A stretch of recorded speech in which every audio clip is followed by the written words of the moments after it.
Hello everyone. Going to start a new chapter, that is circulatory system. Today I am going to give you the introduction. The first thing is that what is the need of circulatory system? हमें circulatory system की ज़रूरत क्यों पड़ती है? So as we know that when we study about the classification, so normally we start the classification from one-celled animal, that is amoeba.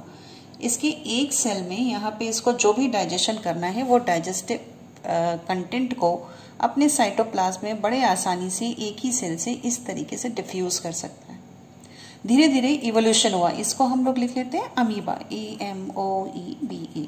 धीरे धीरे evolution हुआ तो जो एनिमल है वो मल्टी सेल्ड हो गया, ऐसे हो गया, ऐसे हो गया, ऐसे हो गया। But if the size is very small then by the process of diffusion हर चीज डाइजेस्टिव फूड या वेस्ट प्रोडक्ट इधर से उधर डिफ्यूज करने के लिए किसी सिस्टम की जरूरत नहीं पड़ती। बट व्हेन जब एनिमल आपका मल्टी सेलर होने के साथ साथ ऑर्गन ग्रेड का हो जाए, यानी उसके पास ऑर्गन्स बन जाएं, तो ऐसी कंडीशन में किसी एक स्पेसिफिक जगह पे हार्ट होगा। जैसे ये हार्ट बना लिया हमने छोटा सा। कोई भी एनिमल, ह्यूमन को एज्यूम कर लेते हैं, आर्म्स बना ली हमने, और इस हार्ट वाले पार्ट से अगर डाइजेस्टिव सिस्टम एब्डोमेन वाले हिस्से में हो रहा है तो हमें इस डाइजेस्टिव सिस्टम से डाइजेस्टेड फूड को, यानी जो फूड डाइजेस्टेड है, इस डाइजेस्टेड फूड को यहाँ ऊपर ब्रेन तक और नीचे पैर के टोस तक लेकर जाना है। इसका एक ही तरीका है और वो तरीका ये है कि ब्लड के थ्रू हर जगह से, पूरी जगह से फूड के साथ साथ एक्सक्रीटरी प्रोडक्ट का सर्कुलेशन भी बॉडी के टोस पार्ट तक भी हो और बॉडी के हेड पार्ट तक भी, यानी ऊपर भी जाए और नीचे भी जाए। तो नीड ये है कि बॉडी की जितनी चीज़ें हैं, डाइजेस्टिव सिस्टम में फूड है, एक्सक्रीटरी सिस्टम से जो सेल्स के अंदर एक्सक्रीटरी प्रोडक्ट बना है वो वापस लाना है, हार्मोन्स को ब्लड के थ्रू पूरे बॉडी के सेल्स में पहुंचाना है, बॉडी के टेम्परेचर को मेंटेन करना है। तो इन सारे कामों के लिए हमें सर्कुलेटरी सिस्टम की ज़रूरत पड़ती है। तो ये हमारा एक ऑप्शन क्लियर हुआ कि हमें इसकी क्या ज़रूरत है, नीड क्यों पड़ती है, क्या आवश्यकता है। अब जो फ्लूइड इस ब्लड सर्कुलेटरी सिस्टम में इन ब्लड वेसल के अंदर बह रहा है, वेसल का मतलब होता है पात्र। This vessel is the common word for both artery and when. Artery और वेन को कॉमन वर्ड में हम ब्लड वेसल के नाम से यूज करते हैं, यहाँ तक कि कैपिलरीज को भी हम वेसल वर्ड का इस्तेमाल कर सकते हैं।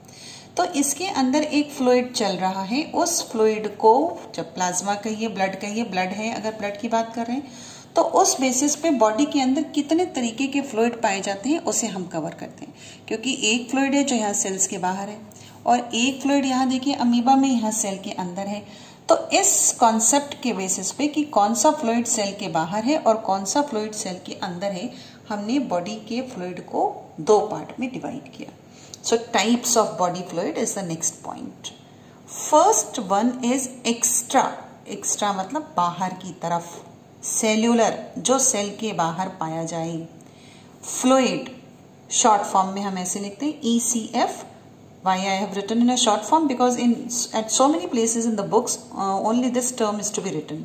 केवल ऐसे ही लिखा जाता है। तो ECF का फुल फॉर्म हो गया एक्स्ट्रा सेलुलर फ्लूइड, सेल के बाहर पाया जाने वाला फ्लूइड। आइए बात करते हैं अब इसके टाइप्स, ECF के टाइप्स। नंबर 1, दो तरीके से इसका नाम लेते हैं, तो दोनों ही टर्म्स यहाँ लिखे हुए देखिए। इंटर, INTER, इंटर का मतलब होता है इन बिटवीन, स्टीशियल, और इसका दूसरा नाम है टिश्यू फ्लूइड। अब हमें ये पता है कि टिश्यू जो है वो बहुत सारे सेल्स का एग्रीगेशन होता है।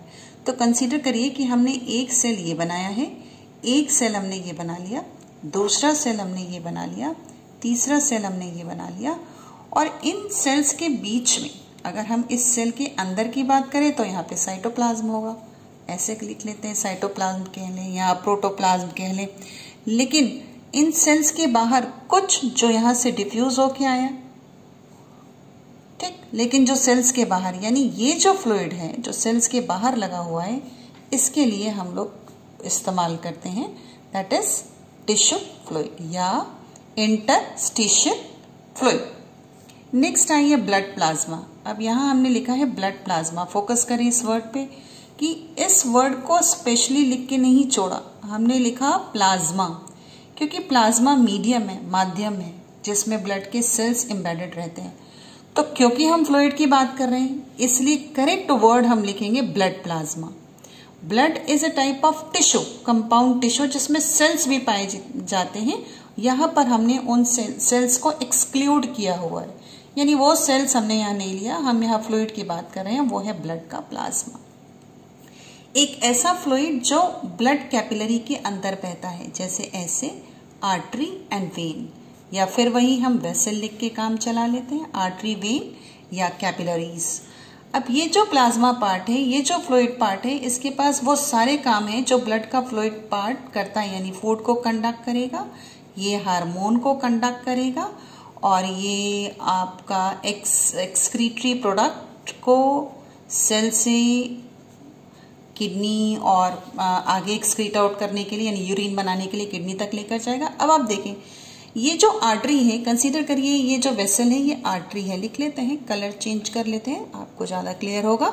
ARTERY हमने लिख लिया, आर्टरी।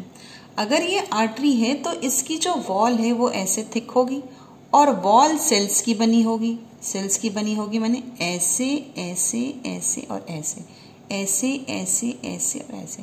लेकिन अंदर तो जगह खाली है ना, जहां पर ये प्लाज्मा का फ्लूइड चल रहा है, कलर चेंज करते हैं हम लोग, ये जो फ्लूइड चल रहा है ये खाली जगह है, यानी सेल के बाहर का फ्लूइड, तो ये भी एक एक्स्ट्रा सेलुलर फ्लूइड हुआ, यानी ब्लड का प्लाज्मा एक एक्स्ट्रा सेलुलर फ्लूइड हुआ।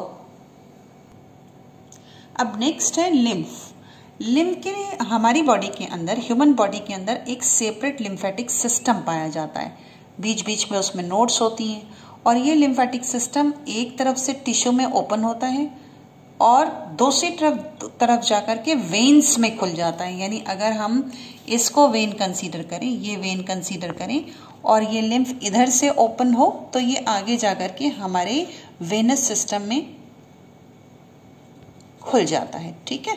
तो अब इस लिम्फ में भी अगर ये वॉल है, ये वाला हिस्सा लिम्फेटिक वेसल का वॉल है, तो ये तो खाली जगह है, तो जब खाली जगह के अंदर हम फ्लूइड को रखेंगे तो हम वर्ड यूज करेंगे एक्स्ट्रा सेलुलर फ्लूइड। सो लिम्फ भी हमारा एक्स्ट्रा सेलुलर फ्लूइड हो गया।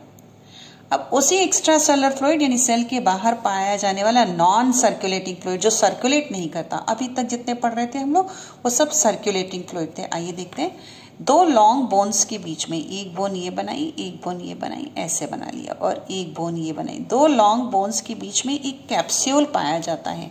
उस कैप्सूल को हम साइनोवियल कैप्सूल के नाम से भी जानते हैं, और इसके अंदर एक फ्लूइड भरा रहता है जिसको हम साइनोवियल फ्लूइड कहते हैं। ये हो गया साइनोवियल फ्लूइड।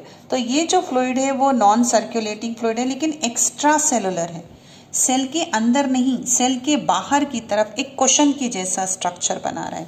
उसी तरीके से अगर हम आई बॉल बनाएं, ऐसे रफली आई बॉल बनाया, ऐसे एक ऐसे आई बॉल बनाया, लेंस बना लिया, आगे पढ़ेंगे तो बताएंगे। इधर वाले चैम्बर में एक्वस फ्लूइड भरा होता है, उसको हम एक्वस चैम्बर के नाम से जानते हैं, और इधर एक विट्रस ह्यूमर नाम का फ्लूइड भरा रहता है, ये भी नॉन सर्कुलेटरी है, that is VITREOUS, vitreous, and humour HUMOUR।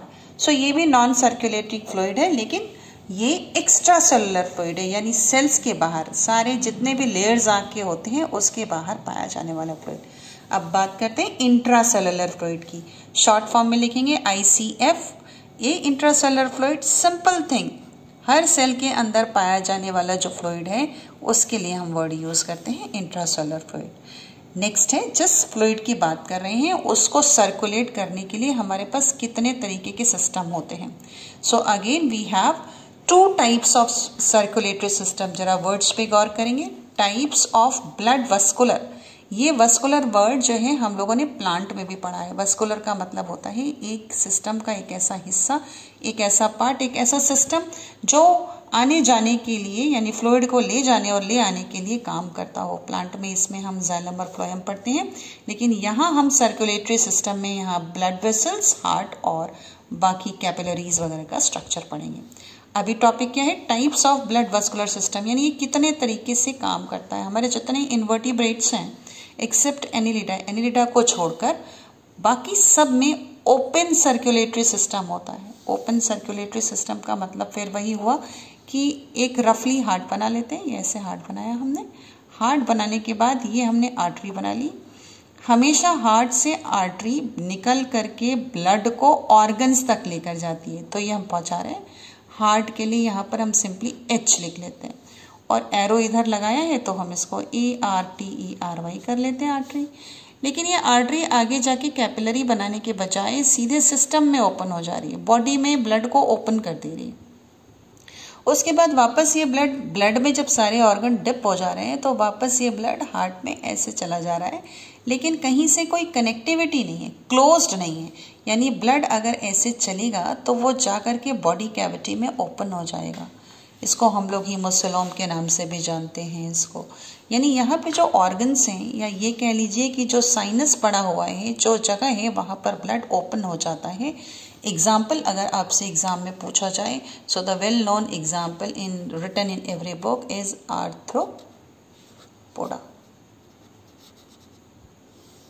Next is closed circulatory system. Closed circulatory system means कि एक हार्ट है, हार्ट से हमने ब्लड को लिया, ये हमने हार्ट बना लिया, हार्ट से हमने ब्लड लिया और अगर हम ब्लड को ऑर्गन्स तक ले जा रहे हैं तो ये हो जाएगा आर्टरी। लिख लेते हैं इसको ARTERY। ये ब्लड लेकर हम आए हैं हार्ट टू ऑर्गन। ब्लड को डिफ्यूज़न का जितना काम है, यानी फूड डिफ्यूज़ करना, किसी ऑर्गन से एक्सक्रीटरी प्रोडक्ट को लेना, इस सब काम को करने वाले पार्ट का नाम है कैपिलरी। तो ये हमने डिवाइड कर लिया और इसके लिए हमने वर्ड यूज़ किया कैपिलरी, CAPILLARY। अब ये ओपन नहीं हो रहा, ब्लड यहाँ ओपन नहीं हो रहा, ये कैपिलरी वापस रीयूनाइट हो रही है। रीयूनाइट का मतलब होता है कि दोबारा से जुड़ रही हैं। जुड़ने के बाद वो वेन बना रही हैं और वेन बनाने के बाद वो हार्ट में ब्लड को वापस लेके जा रही हैं। तो आप नोटिस करें कि ब्लड कभी भी किसी ऑर्गन के कांटेक्ट में नहीं आ रहा। ब्लड कैपिलरीज से होता हुआ हार्ट से चला, आर्टरी में आया, कैपिलरीज से होता हुआ वापस वेन्यूल बनाता, वेन बना के वापस हार्ट में पहुंच गया। तो जितने हमारे वर्टिब्रेट्स हैं, उन वर्टिब्रेट्स में ये क्लोज्ड सर्कुलेटरी सिस्टम पाया जाता है। वर्टिब्रेट्स में क्लोज सर्कुलेटरी सिस्टम पाया जाता है। So thank you.